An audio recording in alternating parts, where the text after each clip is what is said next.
Nam mô Sư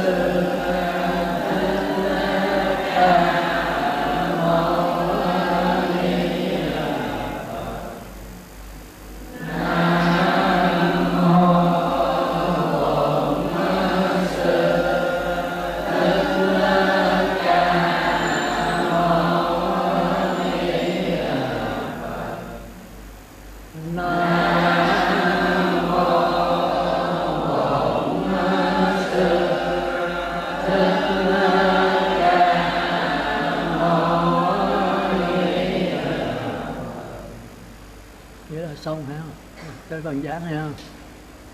Còn cái gì nữa không? Vậy là xong, bắt đầu vào bài giảng ha. Kính lại Đức Thầy Thích Ca Mâu Ni Phật. Mô Phật.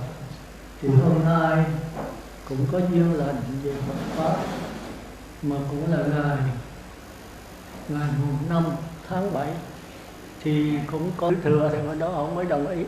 Chứ Nam Tông thì đúng hơn, thì hầu như giữ về tứ niệm xứ. Nhưng cái cách giảng bên Nam Tông đó, thì nó hơi khác với Bắc Tông. Và theo cái quan điểm của tôi xin nói là tôi xin xưa trước nha, là dầu cho Đức Phật, dầu cho các vị thiền sư nổi tiếng, dầu cho là cái truyền thống, chúng ta cũng phải làm sáng tỏ. Chúng ta rất kính các ngài, nhưng xin thưa đừng có sợ các ngài, đừng có sợ cái hào quang các ngài. Nếu quý vị chịu vậy thì tôi đi sâu vào. Tôi chỉ làm sáng tỏ những cái chỗ mà không sáng tỏ của các ngài thôi. Thành ra tôi coi hết những cái kinh gì tứ niệm xứ bên Nam Tông, tôi thấy có nhiều chỗ hở, nhiều chỗ không sáng tỏ. Mà nếu không sáng tỏ thì trở lại cái đạo người trời, chứ không phải đạo Phật. Cái đó là cái xin thưa trước với quý vị. Nếu đồng ý thì chúng ta trao đổi vào đó. Tôi không phải nói tôi đúng, nhưng mà là quan điểm của tôi, thì tôi xin chịu trách nhiệm. Tôi đã nói trước là nếu tôi đúng đó, tôi thành Phật, mà trật thì tôi thành ma. Thì quý vị đừng theo tôi, mà cũng đừng bỏ.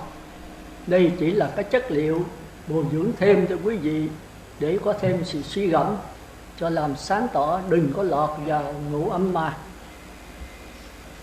Rồi qua tới Đại Thừa thì giảng về tứ niệm xứ. Mà cái hay nhất của Đại Thừa đó, giảng hay nhất có lẽ của Hòa Thượng Nhất Hạnh, thì tôi có đem cái quyển đó theo. Thì tôi mong rằng quý vị nên mua quyển này để coi, là con đường chuyển hóa. Ngài kêu tứ niệm xứ là con đường chuyển hóa, còn kêu đó là kinh 4 lĩnh vực quán niệm. Thì Hòa Thượng Nhất Hạnh danh từ tùm lum hết, mình nhức đầu con đường chuyển hóa. Thành ra tôi đọc vô cái con đường chuyển hóa, tôi thấy cái chuyển hóa là không đúng. Thì là quan điểm của tôi thôi. Đạo Phật không có chuyển hóa. Chuyển hóa chỉ là người trời thôi. Đó là danh từ của thế giới thành không. Mà trí tuệ là không có chuyển hóa, là một sự nhận lại thôi. Nhưng mà Ngài giảng, Ngài có phê bình, cũng giống như tôi đó, là cái chỗ không sáng tỏ của Nam Tông. Mà Nam Tông, cái gốc của Nam Tông lấy đó là tôi chỉ. Mà tôi thấy cái chỉ hồi trước tôi có dạy rồi, năm ngoái tôi có giảng rồi, nhưng mà tôi thấy quý vị không hiểu. Sau qua cái sự trao đổi, vì tôi thích trao đổi quý vị chỗ đó là tôi không phải làm khó. Nhưng bữa nay chắc là không dám trao đổi nữa, vì quý vị không thích. Cái gì không thích thì thôi, chứ còn miễn cưỡng bắt buộc để trao đổi thì tôi thấy nó không có sự hứng thú, không có sự là trao đổi thật sự, mỗi sự bị bắt buộc phải trao đổi. Thành ra tôi không dám kêu nữa. Bữa nay chắc là ngày giảng chót thôi. Rồi nếu thật sự thì chúng ta tiếp tục, còn không chắc chúng ta vắng nhau xa lâu quá. Thì tôi muốn nói về những cái điểm cốt yếu để quý vị coi lại cái bên Nam Tông. Thì bên Nam Tông thường kêu là minh sắc tuệ, rồi chia ra 16 pháp minh sắc tuệ. Mà cái gốc của Nam Tông đó là tu chỉ rồi qua quán. Tức là chỉ tôi đã giảng kỳ rồi. Thí dụ hơi thở hít vô thở ra đếm 1, hít vô thở ra đếm 2, tức là tùy sổ tức. Rồi hay là còn kêu là tầm nữa. Rồi sát là theo dõi hơi thở của mình. thì nó kêu là tùy tức. Thì nếu theo cái đó, sổ tùy chỉ quán hoàn tịnh định xả, hay tầm sát hỷ lạc tịnh định xả, thì chúng ta đi vào cái sơ thiền thôi. Tức là niệm Phật đếm từ 1 đến 10, niệm Phật khỏi đếm, thì còn phải tầm sát. Thành ra nó chưa có nhất niệm được. Thành ra trong kinh Đại Thừa thường kêu đó là ly dục sanh hỷ lạc. Hễ nó phóng ra thì kéo lại. Phóng ra là tạp niệm, kéo lại là nhất niệm. Còn nó phóng nữa mình kéo lại là nhất niệm. Hễ kéo được vô là nhất niệm, mà phóng đi là tạp niệm. Thành nó còn tranh đấu giữa tạp niệm và nhất niệm, chưa có gọi là định được. Tới nhị thiền, định sanh hỷ lạc, không có tầm sát nữa. Hỷ lạc tịnh định xả, thì cái này mới thật sự là định. Hôm trước tôi có giảng rồi, tôi giảng rành lắm. Bây giờ quý vị không nắm được, thành ra tôi buộc lòng tôi phải nhắc sơ thôi. Nhắc sơ thôi, quý vị ráng mà cố gắng hiểu, phải động não một chút, chứ đừng chút khó một chút là la làng thì tội nghiệp tôi. Cái giảng nó khó lắm. Giữa tư tưởng thì dễ giảng, mà giữa tư tưởng qua bát nhã rất là khó. Thành ra tôi hôm trước tôi có nói đạo Phật dường như là mất rồi, chỉ còn đạo người trời thôi. Mà chúng ta làm sao mà tôi dám nói câu đó? Thì mình phải nắm vững cái căn bản của đạo Phật. Thì nắm cái đó rồi mới đem chiếu rọi vào những cái pháp giảng của bên Nam Tông và Bắc Tông. Đó thì thường đó là cái thứ hai, đó là khỏi cần niệm Phật, khỏi cần đếm. Hơi thở khỏi cần đếm, khỏi cần theo dõi hơi thở. Mà hơi thở với cái tâm nó dính liền nhau, thì kêu là định sanh hỷ lạc. Thấy không? Thân an, tâm hỷ, và tư tưởng, cái hơi thở kéo tư tưởng trở về đó. Rồi như vậy rồi chúng ta liên tục, cái đó kêu là nội tỉnh nhất tâm. Trong kinh kêu nội tỉnh nhất tâm, tức là không hướng bên ngoài nữa mà hướng tất cả vào bên trong, tập trung vào cái đối tượng duy nhất mà không có những cái tạp niệm nữa. Thì ở đây là định sanh hỷ lạc, chứ không phải ly dục nữa. Thì cái này kêu là nhị thiền. Thì từ đây đó chúng ta quán, chúng ta có thể qua bát nhã, còn không là đi tuốt lút. Rồi tới như vậy chúng ta làm sao cho nội tỉnh nhất tâm liên tục. Thành ra nội tỉnh nhất tâm chúng ta dễ làm với nhất Vãng Lai. Và thánh nhất Vãng Lai cũng nội tỉnh nhất tâm, mà nhị thiền cũng nội tỉnh nhất tâm. Mà chúng ta cho cái thánh nhất Lai mà nhận đó là nhị thiền, chúng ta lọt vào ngũ âm ma. Nó khích khe nhau, nó giống hệt nhau thôi. Thành ra bên nhị thiền thường cho mình tương đương với nhất Vãng Lai. Thì sau qua bát nhã chúng ta nói tương tự chứ không phải tương đương. Hai cái đó nơi khác. Rồi tới cái ba là tam thiền. Khi mà nội tỉnh nhất tâm được liên tục, không gián đoạn, thì kêu đó là chánh niệm tỉnh giác, là ly hỷ diệu lạc. Bỏ cái hỷ luôn, chìm đắm trong cái lạc. Thân lạc, tâm lạc. Hồi nãy là thân an thì tâm hỷ, hai cái nó tách rồi. Bây giờ toàn thể thân thể đều là lạc thọ hết, mất thân luôn. Trạng thái tam thiền là không thấy thân mình nữa, vì toàn thân đều là lạc thọ hết. Thành ra trong đó mới là thân lạc, tâm lạc, mà các bậc thánh gọi là xả niệm lạc trú.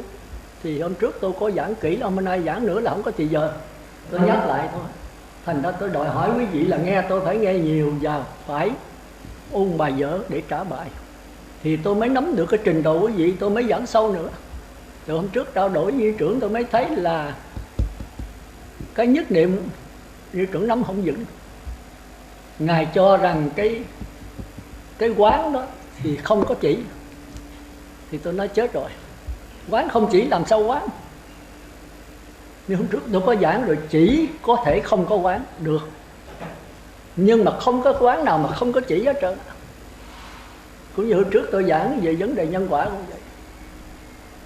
Có thể nhân quả mà chưa có nghiệp, nhưng mà bất cứ nghiệp nào cũng có nhân quả trong đó hết.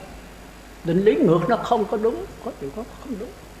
Nhân quả là nhân quả, chưa có nghiệp trong đó. Nhưng mà khi đâu nghiệp rồi là phải có nhân quả trong đó. Còn chúng ta tu chỉ không, chỉ là gì? Là dừng cái tư tưởng lại, để mà quán chiếu vào một cái đối tượng duy nhất, gạt tất cả mọi đối tượng để thấy rõ nó. Thì chúng ta có thể tập trung kỹ mạnh lâu sâu, mà chúng ta không quán được. Chẳng hạn như mà nổi sân, thì tôi lấy thí dụ hôm trước tôi có giảng rồi mà quý vị nghe rồi, quý vị không chịu ôn lại, thành ra tôi muốn đòi trả bài là chỗ đó. Hãy trả bài tôi biết quý vị hớ chỗ nào. Còn nếu đắc quả là người ta không cần, người ta đi thẳng vào lại ra quý vị, tôi đâu có đắc thánh quả được. Thành ra trao đổi với tôi là tôi biết cái trình độ liền. Mà tôi thấy quý vị tiếc lời nói quá, không chịu trao đổi gì hết, thì tôi đâu có biết cái trình độ làm sao. Mà nếu quý vị hớ chưa sáng tỏ tôi phải giảng lại. Còn nếu sáng tỏ tôi đi sâu hơn.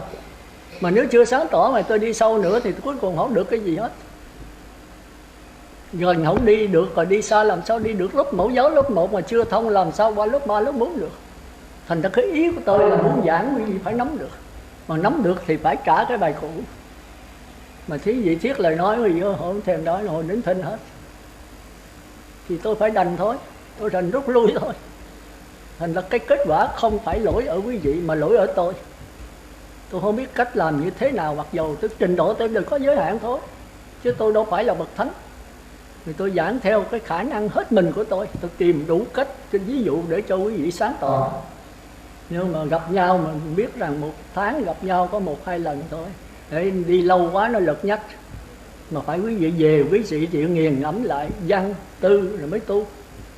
Quý vị văn mà quý vị không tư, không có suy nghĩ gì hết trơn, quý vị không hiểu hết rồi làm sao áp dụng được đời sống của mình. Giờ trở lại, thành ra mấy vị bên Nam Tông nó thường đi vào cái chỉ. Ví dụ tôi nổi sân, bây giờ tôi cứ dùng hơi thở hoặc niệm Phật tôi đè nó xuống. Mà nếu có sức lực tôi mạnh, cái chỉ tôi mạnh hơn thì cái sân nó nằm bẹp ở dưới, thế là yên. Thì tôi chỉ không, tôi không có quái gì hết. Nhưng mà cái này mà đè, mà nếu nó bức xúc nó mạnh hơn nữa thì đè hơn nữa. Ly dục sanh hỷ lạc không được thì tới định sanh hỷ lạc. Định sanh hỷ lạc thì trừ cái sân, ly dục sanh hỷ lạc thì chỉ trừ tham dục hôn trầm với nghi thôi. Hôm trước tôi có giảng cái này rồi lắm à. Ni trưởng đã bắt trừ cái tham dục trước, tôi nói là không được.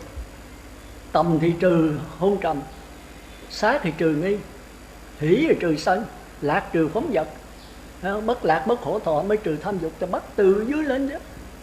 Thì trong kinh mấy năm Tông giảng tùm lum hết, có chị vô ngay tham dục trước. Mình phải có con mắt trạch pháp, chứ mình không phải vì hào quang các ngài mà mình sợ mà mình theo. Tôi không có cái vụ đó. Thiền sư thì thiền sư nổi tiếng không? Thái Lan, Tích Lan, nhất là thiền sư Tích Lan. Ông nào nấy cũng là tiến sĩ không. Mà bất chấp tiến sĩ gì tiến sĩ, mà không sáng tỏ là tôi vẫn làm là thôi. Vì tôi đã nói trước vì phải có cái can đảm như vậy. Thì Đức Phật đã có nói rồi, đừng nghe ai hết. Dầu đó là truyền thống, dầu đó là bổn sư, dầu đó là mật minh sư. Minh sư thì kệ nó, nhưng mình phải nắm cái gốc mình trạch pháp vô đó. Bất tri tắc vấn mà bất minh là tắc học. Thì không biết là phải hỏi, dầu về Đức Phật bây giờ giảng, bây giờ tôi thấy sát với cây biết tôi cũng phải hỏi Ngài thôi. Hỏi Ngài tức là cung kính Ngài. Còn nói mô Phật Amen, Ngài dạy sao con nghe vậy, thì tôi nói là cái đó theo Đức Phật nói là phỉ báng ta. Theo ta mà không hiểu ta tức là phỉ báng ta. Mình theo Đức Phật để làm cái gì? Để hầu hạ, để ăn mày cái phước báo của Ngài? Không, không có đó. Đức Phật ra đời là muốn mỗi người chúng ta phải thành Phật như Ngài. Cái quả Phật không phải là riêng mình là Thái tử Siddhartha, mà nó là chung cho tất cả. Phật đến là để mỗi người chúng ta phải thành Phật, như Phật, bằng Phật. Để tôi nói sai tôi chịu tội thôi. Còn các tôn giáo khác thì không có. Chúa là trên hết. Mình bằng Chúa là phạm tội phạm thượng. Tôi mà sở dĩ đi tu là Phật là tôi thấy cái chỗ đó. Tôi ở đó hôm qua bên Thiên Chúa, tôi học trường Thiên Chúa thôi chứ tôi không có vô đạo. Nhưng mà khi ông cha giảng là nói Chúa là trên hết. Nói vậy Chúa rồi tôi cũng làm Chúa được. Em nói em phạm thượng. Tại sao có mình Chúa là Chúa mà mình không được làm Chúa? Mình phải là hầu hạ Ngài, phải nô lệ Ngài, phải sinh vì nước Ngài, phải làm con cháu của Ngài. Phật thì đó nói là Phật ta là Phật đã thành, các con là Phật đang thành và sẽ thành. Ai cũng là Phật nếu chịu đi theo con đường hướng dẫn của Ngài. Thôi thì chúng ta trở lại, thành ra cái căn bản của Nam Tông mình phải nắm được. Một là đi theo chỉ. Thì như tôi nói đã sân rồi đó, thì mình cứ đè nó xuống. Rồi đè không được nữa thì phải lên tầm sát, rồi tới hỷ. Hỷ không được chìm lắm trong lạc. Lạc mà bức xúc không nổi nữa thì qua cái bất lạc bất khổ thọ. Bất lạc bất khổ thọ là không còn sắc thân, không còn cảm giác nữa. Có sắc thân, có cảm giác mà đè nén tới không để ý tới nó. Thì cái này là cao nhất, mà hơn nữa đó, nó mạnh hơn cái này nữa thì nổ thôi, xuống địa ngục thôi. Thành ra cái lối tu mà chỉ nó nguy hiểm, nhưng mà đạt tới tứ thiền thì khó đụng. Cõi đó thường thường đó trong kinh là cái bất động địa. Bất động địa là gió bắc phong không đụng tới nữa. Nước đất bão tố với dông tố, nước lụt, nước lửa cháy không đụng tới người tứ thiện. Thì nó tương đương giống hệt như Bất Lai. Đó là hiện tại lạc trú, còn Bất Lai là hiện tiền lạc trú. Bất Lai là không có nhập, không có xuất, mà luôn luôn ở trong thường định. Thì cái đó nữa tôi giảng qua, tôi hôm trước tôi là chú trọng về cái tư tưởng bất nhã. Thành ra tôi có cái bản mà đưa, tôi giật mình, như trưởng nói là sư giảng rồi tôi cũng không nắm hiểu cái danh từ hư vô vi tế, hư minh lối siêu soi, mà tôi nhớ tôi có giảng rồi. Tôi có đưa cái bản cho mỗi vị, có cái mũi tên đó. Rồi nghe ông Minh Cảnh nói ai đó đem thảy vô sọt rác, thì cái sức giảng của tôi nó bắt đầu nó xuống. Tôi nói trời ơi, cái lỗi của mình quá nặng, mình đem giảng cao quá. Mà quý vị nên nhớ gặp nhau có hôm năm ngoái tôi giảng 2 ngày liên tiếp. Tôi biết là nó loãng, tôi cố gắng về đây tới 2 bữa. Ở đây là không khí không bằng với tôi, nóng nực quá trời, đi cái chỗ nó chặt cứng à, lên xuống là đụng nhà, không có cây cao bóng mát gì hết đó. Nhưng mà tôi cũng ráng xuống ngủ một đêm để 2 ngày 4 thời. Mà năm ngoái vừa thời 2 tiếng á. Năm nay thì buổi sáng được 1 tiếng rưỡi, chiều có 1 tiếng à. Thành ra năm ngoái vừa sáng 1 tiếng rưỡi, chiều 1 tiếng rưỡi. Mà tôi còn không đủ khả năng, không đủ thời giờ để giảng. Thì quý vị thấy nó khó lắm. Giảng tư tưởng thì dễ, vì ai cũng giảng tư tưởng hết. Thì cái minh sát tệ đó là pháp quán. Thì bên đó đi về tứ thiền rồi, đi vào pháp đè nén rồi mới qua pháp quán kêu là vipassana. Người kia kêu mà samadhi, samatha gì đó. Thì cái tiếng Phạn là tôi không để ý lắm. Rồi thì vipassana là quán cái gì? Vô thường, vô ngã, khổ đau. Cái này cũng là Phật dạy thôi. Phật hỏi về sắc vững là vô thường hay thường, thì chư tỳ kheo nó bạch Thế Tôn sắc vững là vô thường. Ngại vô thường là khổ hay là sướng? Thì các tỳ kheo vô thường là khổ. Như vậy có nên nhận cái sắc vững này là ta, là của ta, là tự ngã của ta hay không? Thì nó không đâu, không nên đâu Thế Tôn ạ. Rồi tới thọ vững, tưởng vững, hành vững này có ý hệt vậy thôi. Thành ra không nên nhận sắc vững, thọ vững, tưởng vững, hành vững và thức vững là của ta, là tự ngã của ta. Bởi vô thường là khổ, vô ngã cũng khổ. Vậy vô thường, vô ngã, khổ đau là tam pháp ấn của đạo Phật. Theo tôi sai. Tam pháp ấn thiệt, Phật có dạy thiệt. Nhưng mà đây là tam pháp ấn của người trời, để qua nhập lưu, chứ không nếu dừng ở chỗ đó là đi theo cái thế lẫn quẩn. Rồi tự nhất hạnh dường như cũng thấy được chỗ đó, Ngài có phê bình trong cái cuốn này. Rồi tới Ngài sửa lại. Ngài nói vô thường đâu có thấy khổ, vô ngã đâu có khổ. Vô thường vô ngã là cái định lực của vũ trụ mà. Nhưng mình chống lại nó, mình không thấy cái đẹp nữa, cái đẹp mà đừng dứt mắt thôi. Thành ra Ngài sửa lại con đường chuyển hóa này đó, là vô thường vô ngã duyên sinh, chứ không phải là khổ đau. Mà duyên sinh là cái gì? Tới Ngài giảng thì rất hay, chúng ta bắt không nổi.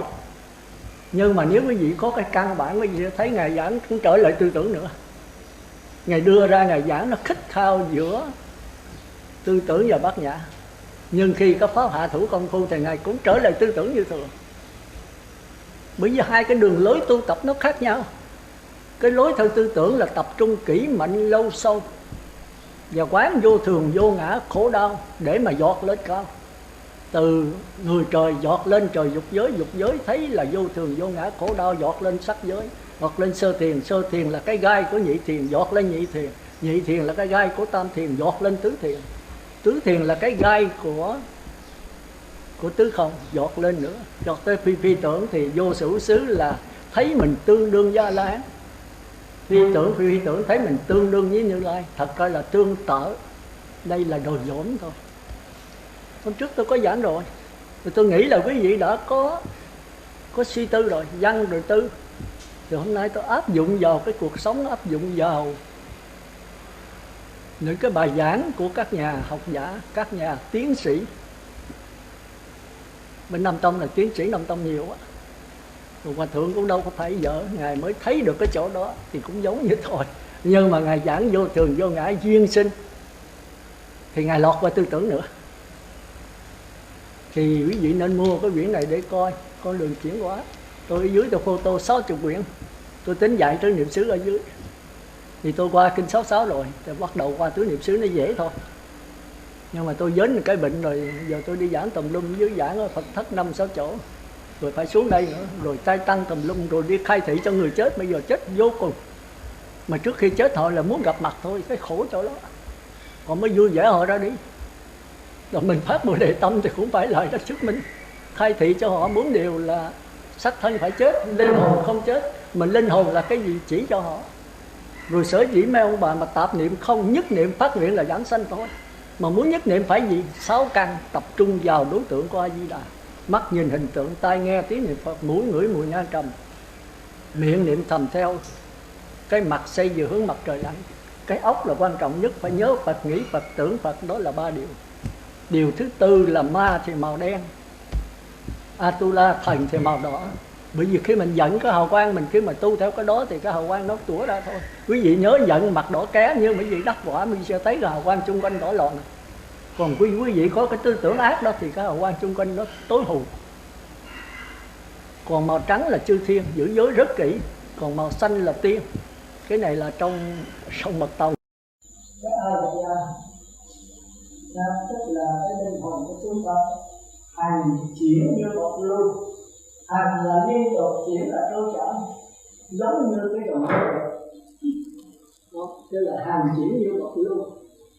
Hành là liên tục, chuyển là trôi chảy, thì giống như cái dòng nước này. Tức là nó vô lượng vô biên, cái gì qua tạm nghĩa là vô lượng vô biên, tức là nó khắp nơi chỗ nào cũng có nó hết. Rồi bây giờ do cái tham sân si, do những ngược lợi hại thịnh suy can chê, do cái đó bắt con thì mới mượn cái dòng nước này mỗi lần cái lượng sống. Thì lượng sống là phải có chúng ta rồi. Lượng sống người nam, người nữ, lượng sống ở nhà, lượng sống ở đèn, lượng sống người ghé, thì tất cả đều nằm. Thì cái này kêu là cái tiến trình của ngũ quẩn. Quẩn là xúc tích gom nóng lại. Gom nóng lại cũng như cái nhà này đó thì phải có kèo, có cây, có linh, có thợ mộc, có pháp sư, có Phật tử. Thì cái đó gom nóng được mới thành cái nhà. Còn xác thân chúng ta cũng là được. Còn có mắt tai mũi lưỡi trên ra thì tế phận, rồi có sắc thân, có thọ phạm, có tư tưởng, có ý chí, có hành động thì tôi được là đúng. Thì trong cái đường sống này nó có đủ thôi. Mà hãy có tướng như vậy thì phải có quả. Hãy có tướng là phải có sanh, già, có bệnh, có chết, có thành, có trụ, có hoại, có không, có thương yêu xa lìa, thương ghét gặp gỡ, thì tất cả những cái gì đều nằm trong đó. Thì cái đó đạo Phật kêu là vô thường và vô ngã. Vô thường là tất cả sự vật đều biến chuyển hoài, không có dừng một chỗ. Vô ngã là đối tượng của sự vật, là nó có không gian, có thấy nhiều cái rớt lại. Hãy rớt lại thì không có một cái ta, có một thằng kêu là vô ngã. Thành ra vô thường thường được kêu là nhận thức. Vô ngã thường kêu là đối tượng nhận thức. Ví dụ ở đây tôi viết cái bình phong, thì cái biết của tôi là vô, là nhận thức. Cái bình phong là đối tượng của mình. Nhưng mà nên nhớ nhận thức và đối tượng nhận thức đều nằm ở trong pháp hết. Tức là A Lại Gia. Nó đều là thức biến. Mà đã là thức biến thì vô thường vô ngã một thứ. Nhưng một thứ là sao? Mà hai là thật.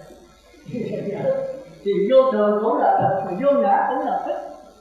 Nhưng mà vô thường đó thì nó thấy được vô ngã. Mà vô ngã không bao giờ thấy được vô thường. Tôi biết được cái bông, nhưng cái bông không bao giờ biết tôi. Bởi vì nó chỉ biết rằng nó sao động cô thấp. Còn tôi sao động di tế hơn. Một cái di tế khôn hơn thì phải biết được lớp 3, lớp 4 thì mới biết được lớp 1, lớp 2.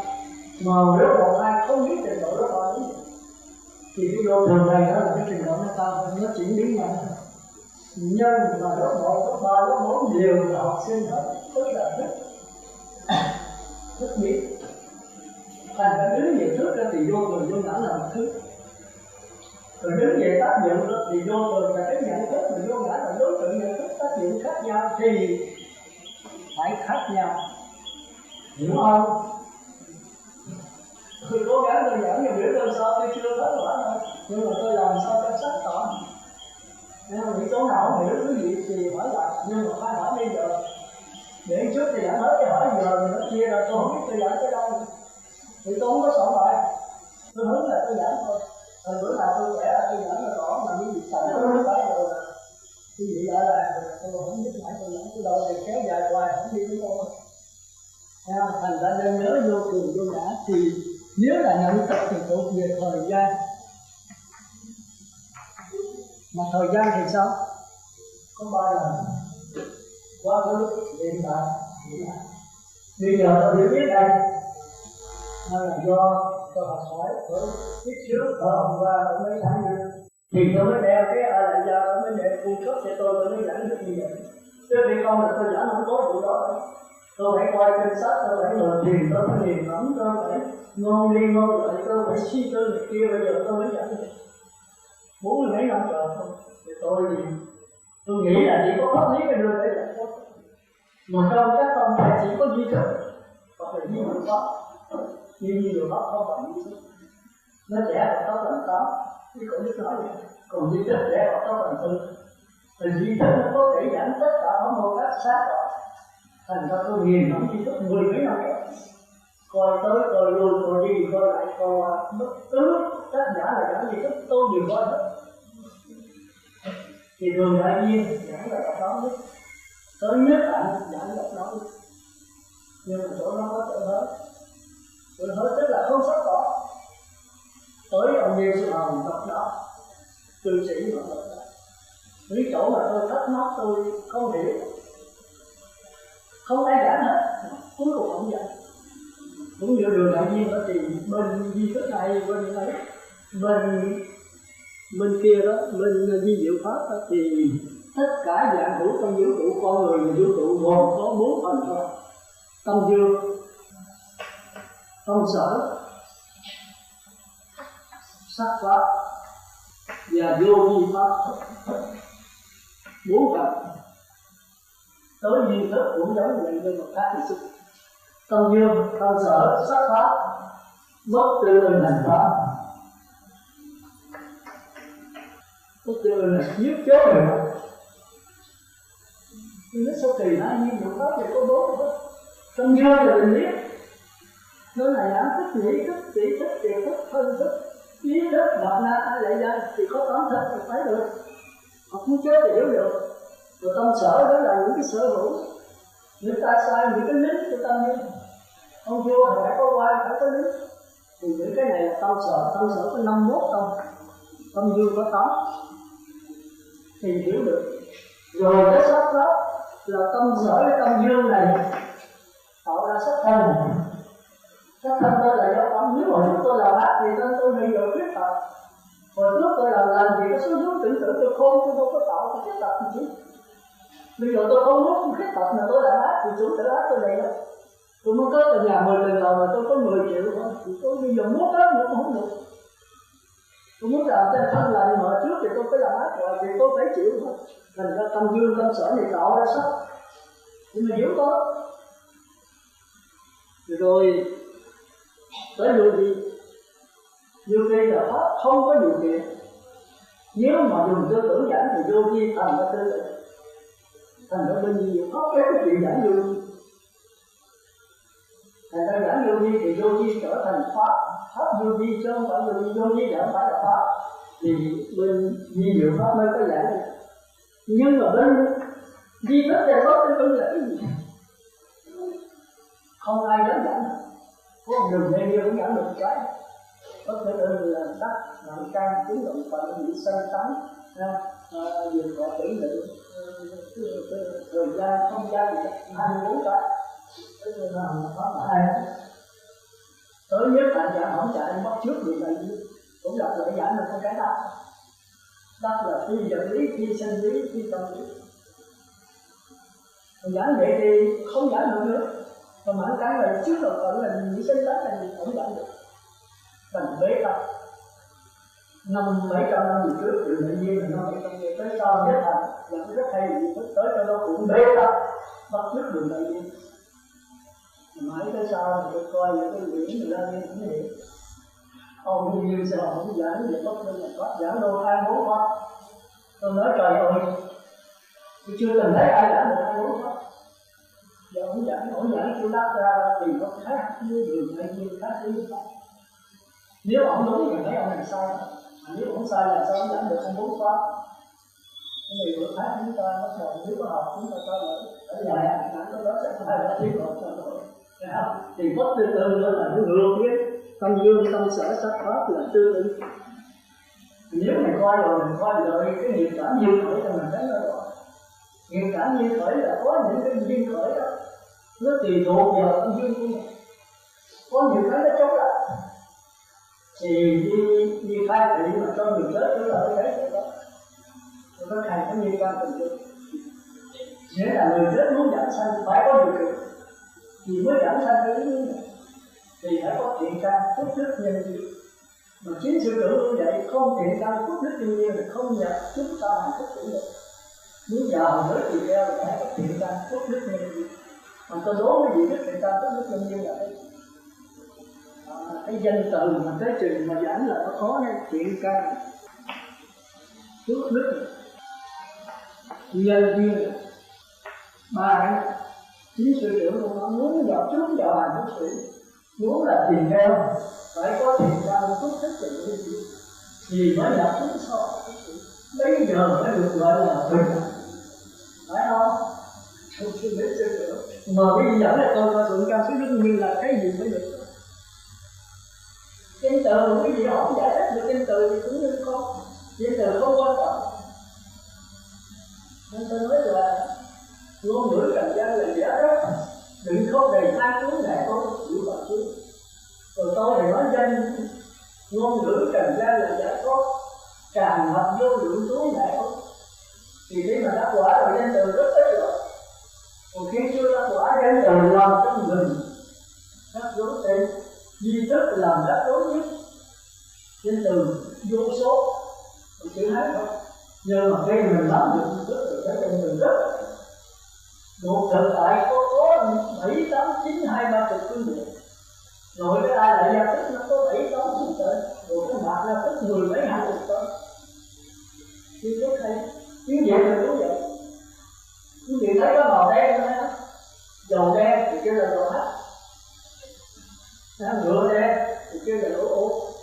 Nó không kêu ngựa đen. Mèo đen thì kêu là bà muốn. Rồi cái y đen kêu là y thông. Rồi cái lên từ đen liền ngựa, con chó đen thì kêu là chó ngựa. Thì số kia thì chúng ta thấy mỗi danh từ nó chỉ riêng một cái thực thể. Thì ở đây cũng vậy, sư duy thức nói rất quan trọng. Thì đây tôi giảng sơ rồi đó, chuyện căn tức là căn lành. Căn lành tức là người có chịu tôn, chịu thao thức, chịu hạ thủ công phu, rất tinh tấn, rất siêng năng như con người tu học.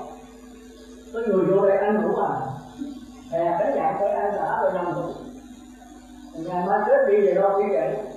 Coi cái sự sống chết không ra gì hết. Ở đây có là tôi không phải. Tôi nói là tôi không sợ gì cả. Tôi nói như gì làm biết là tôi quý vị không làm cái người sống chết đây. Người đi rồi lần sanh chúng ta hay phải chết. Nhưng mà từ đâu đến đây để làm gì đã ăn rồi ngủ ăn không? Ăn bột ngọt, ăn nướng rơm, ăn đồ cho nó đã cái việc này rồi nó khó chịu, nó buồn ngủ ngủ bè. Rồi người đi là làm sao anh em mình chết rồi cái gì đó. Mình sống mình phải làm cái gì? Chết rồi còn lại cái đồ không? Nên còn là cái gì mà đứa đây nó ở đâu? Mình có thể điều khiển nó xuất ra cái ý muốn của đây. Và nếu xuất ra cái ý muốn thì là tương đương thành pháp. Xuất ra không cho ý muốn là tốt tương đương thành pháp. Thì quý vị thấy ở đây, thiện căn nó thức là người xuất gia bởi vì đức. Ở trong kinh nói thì ra xuất gia có 4 hạng người.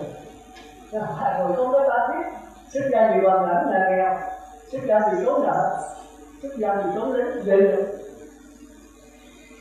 Một con người xuất gia là ở ngoài là ăn không nổi, vô đây là không có. Chỉ có người thích tên với xuất gia là gì có người giải thoát. Thì này mới là cái là có thiện căn. Thiện căn đến tới giải thoát thôi. Còn phước đức là sao? Phước đức là vô trong chúng sống đức hòa hợp. Tất cả tỳ kheo trên dưới ai cũng nói mình thôi. Thì cái này nó không một định gì được. Theo thấy đi học đức thì cái đó là phước đức của mình. Ai cũng nói mình, ai cũng muốn chúc mình. Còn nhân viên là gì?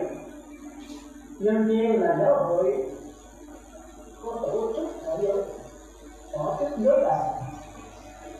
Có gì không có nhân viên như là kết mạng lên mấy chục năm rồi cho giới đạo. Mặc dù cái tiền ta có rất nhiều mà không có giới đạo, không có cần giới đạo. Cái gì có thiền 5, 7 năm, 9 năm bắt đầu làm gì dễ dàng cái hiểu đạo Phật bây giờ cho tổ chức giới đạo. Rồi nó có nhiều vị vô vào cái nhân viên, cái chuyện nhân viên không có 7-8 năm mới là tổ chức. Thành ra chúng ta thấy thiện căn phước đức nhân viên này. Sư trưởng nói mà đây có giả. Người giảng sanh 4 dạy cả thì nó đúng. Sáu lời Phật Thá chức căn là nhân viên phước đức mà thành đạo sắc. Thì cái đó là thì trong kinh đây là thì thiện căn là người có thể chịu niệm Phật. Có người không chịu niệm Phật. Nếu mà nói ra nữa thì mấy người tiến sĩ, kỹ sư tu đạo Phật, những cái hòa thượng lớn này kia chết ra hết. Ngoài ra thì các ngài kẹt, thì các ngài phải dẹp trên chủ đăng nghiêm. Không phải là chủ đăng nghiêm mất, nhưng mà không còn ai coi, nhưng mà coi cũng không có vô. Không có vô. Chúng ta thấy nàng nó cái thấy là ở con mắt Đức Phật ba, nó cái thấy trong con mắt Đức Phật ba, cái thấy ở ngoài con mắt Đức Phật ba. Tới lần thứ 7, nàng mừng quá con nhớ rồi, Đức Phật nói cái thấy là do duyên khởi. Đức Phật nói sai luôn. Mà Ngài bác hay lắm là tôi làm đỡ để tôi coi để tôi làm để mà tôi giảng là tôi giảng lại. Nhưng cũng như là vùng kinh lọt đó. Ngài bác mà nó sát tỏ như vậy. Thì sau chúng ta coi sâu vô nữa chúng ta mới thấy là cái duy thức đó. Thì Đức Phật cũng bác luôn. Tiến đến như tầm. Khi mà có một cái tiếng nói thì nó giờ như là cái ba đồng nó chạy đến lỗ tai. Cái tai nó nhận thức nó là sát hữu. Rồi dây thần kinh nó nhận trên đó mới là có tội đúng. Thì ngoại đạo nó không chịu. Bởi vì ngoại đạo nó thuộc về tiên thiên. Còn cái kia là địa tiên, tức là các nhà bác học bây giờ kinh của Lăng Nghiêm kia là địa tiên. Thì sai hơn, thấp hơn. Cũng đối vậy, cái một cái tiếng nói tôi là cái làn sóng ba động. Muốn đi tới đó màng nhĩ mới rung động. Thì màng nhĩ mới nhận lấy cái tiếng đó, dây thần kinh thị giác bắt đầu mới có cảm giác. Nhưng mà qua tới thiên tiên đó là tiên cao nói sai. Trong cái màng nhĩ mình nó có những cái thần lực. Mình tu thiền đó, cái thần lực mình mạnh thì cái thần lực. Bởi vì cái nhận thức, cái đối tượng nhận thức. Nãy tôi nói là đối tượng với nhận thức. Thì cái làn sóng ba động đó là đối tượng. Đối tượng cái âm thanh nó chạy đến lỗ tai tôi thì cái lỗ tai tôi mới tiếp nhận nó. Thì mấy ông tiên trên cao không chịu. Nói chính cái nhận thức này nó phóng ra. Rồi cái đối tượng nhận thức phóng lại. Mà nhận thức này thì chuyển biến nhanh hơn đối tượng. Nó biết được âm thanh chứ âm thanh không biết được đâu. Như vậy thì nó tốt nhanh hơn. Thì nó đến nó bảo lấy cái âm thanh trước. Thì cái này Đức Phật trong kinh Điển Lăng Nghiêm nói ngoại đạo nó cao. Nếu mấy ông tiên nó cao. Thành ra chúng ta trong cái 250 giới này, chúng ta phải nghe lời dạy của chư Phật, chư tiên, lời khuyên của các tiên. Tiên họ phải mở ra. Đó là thị trường nó lúc gì đấy. Nếu mà tiên gọi là Phật thì mau thành A-la-hán. Nhưng ví dụ trận cao. Nếu chịu mà nghe đầu Phật rồi mau lửa đầu tên đầu Phật thì thành A-la-hán được. Thành ra mấy ông tiên nói nếu mình tu thần lực mạnh đó thì cái định lực mình, cái nhận thức này nó phóng ra. Thì cái âm thanh anh tâm chuyển động có 344 cây, 44 thước trong một giờ. Chúng ta phải học nó vậy. 344 thước trong một giờ. Còn cái làn sóng của mình nó tương đương với ánh sáng 300.000 cây số trong một giây. thì nó cuốc ra rất mặt, nó bao trùm lấy cái âm thanh lớn rất chậm. Thì tới đạo Phật nó hai cái đều sai hết. Chúng ta thấy đủ là niệm Phật táo thôi, cái này thì khác, thì chẳng ra đạo Phật cái gì chưa hiểu nổi rồi. Thì âm thanh đến với mình thoát ra bao trùm lấy âm thanh đều chưa đúng với chân lý, đó là đúng như cõi trời rồi, không phải đạo Phật. Thành ra cái thủ là niệm phân biệt giữa trời và đạo Phật rất là, nhưng mà coi không hiểu đâu. Nếu quý vị coi trên Huệ Năng có bảo đàn cho cái nào quý vị như vậy, nhưng mà đừng coi người xưa coi, đừng coi xuống địa ngục thì nó trước tôi bảo đảm, vì nó quá cao, không hiểu thành quá tốt, không hiểu giới không gì hết. Tâm bình hà lao trì giới là hạnh trừ là những tốt thiệt chết.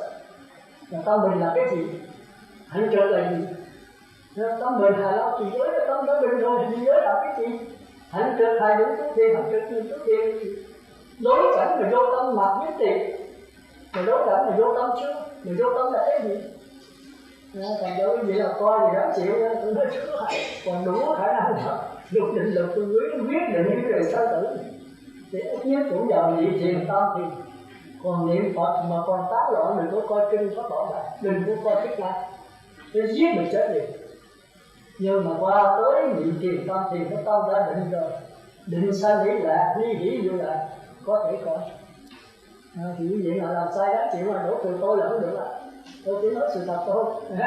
Thì bây giờ trở lại thì chúng ta thấy, tôi nói cho quý vị suy nghĩ nha. Thì ai thấy duyên khởi là thấy pháp, ai thấy pháp là thấy duyên khởi.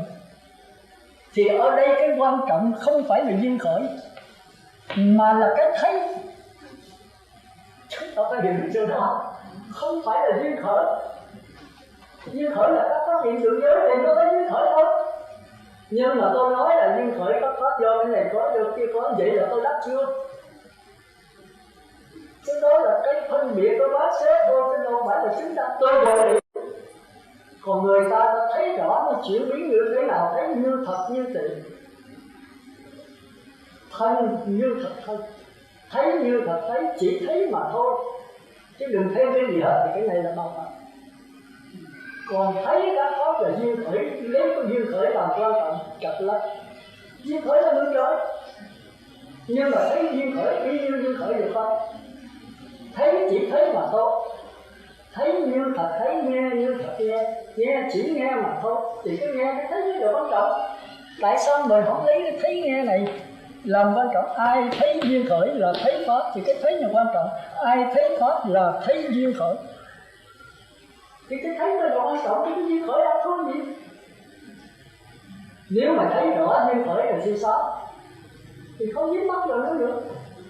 Mà không dính mắc thì là gì? Là Phật. Thì là chúng ta thấy đi, cái câu mà nói đó thì chúng ta thấy là cái này có cũng sai đó. Là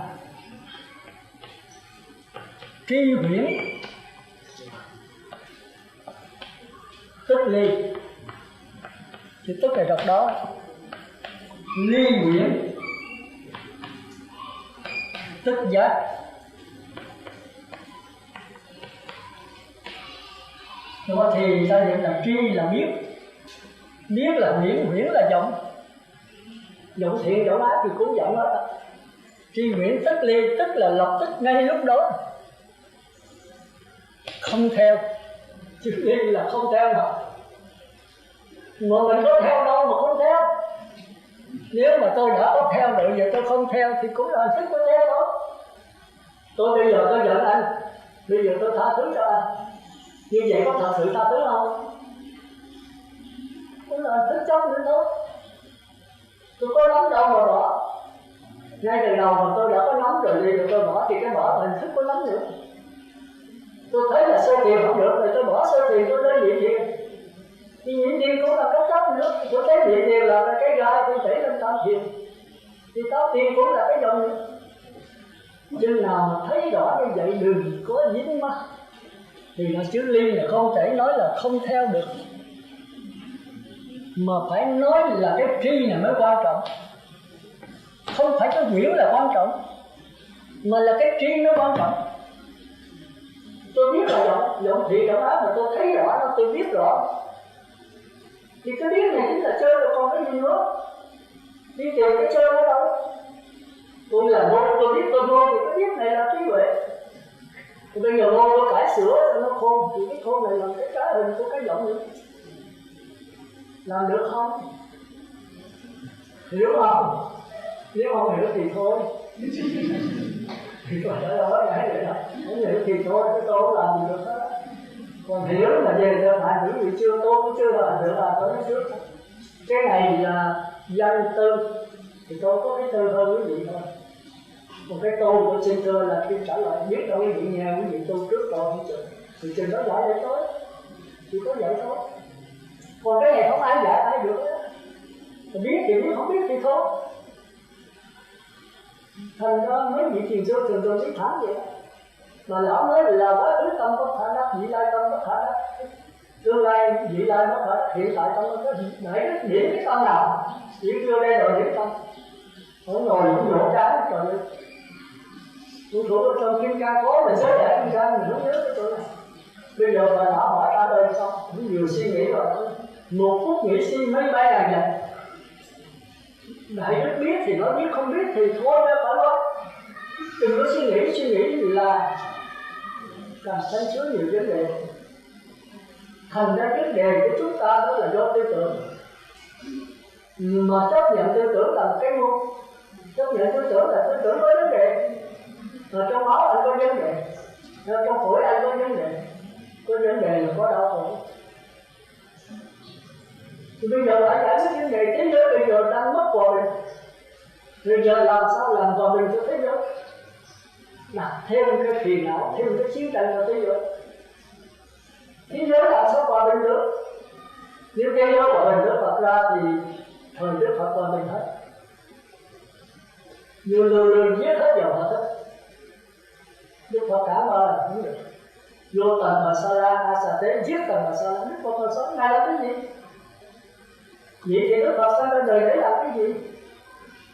Để hòa bình cho mỗi người chúng ta. Nếu quý vị là vị A-la-hán thì về thế giới có đánh nhau mình máu hơn 1-2 thước, nhưng giờ để thấy bọn kỳ trì tâm tịnh tất Phật độ phận mình, lặng lẽ mình hòa bình rồi thì cái này là cô hát thôi. Rồi quý vị không dám ra đóng kẹt nữa, làm hộ nữa thì quý vị rút về cái nước mà kẹt thì bị vỡ. Thì ra cũng là hộ khóc, cũng là hộ than thở, cũng là hộ đủ thứ hết. Nhưng mà khóc mà cái tâm chưa hề động. Thấy chúng sanh khóc mình cũng khóc. Chúng sanh bệnh mình cũng làm hộ bệnh. Thì dù chưa làm hộ thì nó rõ hơn. Nhưng thì trong kinh kêu là thị hiện, hoặc là thị hiện chúng duyên, hay là kêu cái gì đó tùy duyên, hay nhận giận, hay tự tại gì đó. Thế là tùy chúng ta muốn dùng. Cái này sao á? Cái này là Pháp Bảo Đà nói tới cái này tôi đừng có đọc. Giờ chúng ta lo cái này thì chúng ta nên nhớ cái này. Mà nếu chúng ta thấy duyên sinh là đạo Phật thì chúng ta chết. Duyên sinh là đạo người trời. Thì tôi nói thấy là chứ khỏi vậy. Do đó cải sửa chuyển nghiệp thì mới có là quả môn nguyên tử, mới có phản lực, mới có tàu lạnh, mới có mấy tay là cái gì là duyên sinh. Lấy cột đá nó điện thành vậy. Thì đây là duyên sinh, có duyên sinh cho nên nó chỉ là chủng tử, chỉ là điện tử, nó bấm như cái điện tử này để tạo ra những cái mới lạ, những cái thành công, những cái tiện nghi cho chúng ta hưởng thụ. Hưởng thụ là thành giới hưởng thụ. Để phải chấp nhận cái này, nhưng mà đừng có hưởng thụ. Lấy cái duyên sinh này con phải thấy được cái diễn biến của duyên sinh. Thì cái thấy mới là đúng. Thấy duyên sinh y như là duyên sinh. Thì đó mới là đạo Phật. Thì cái thấy là quan trọng, cái duyên sinh đâu thấy là quan trọng. Hiểu không? Chứ hiểu là hiểu, không hiểu thì thôi. Thì đó vậy, tôi giảng hết mình thôi.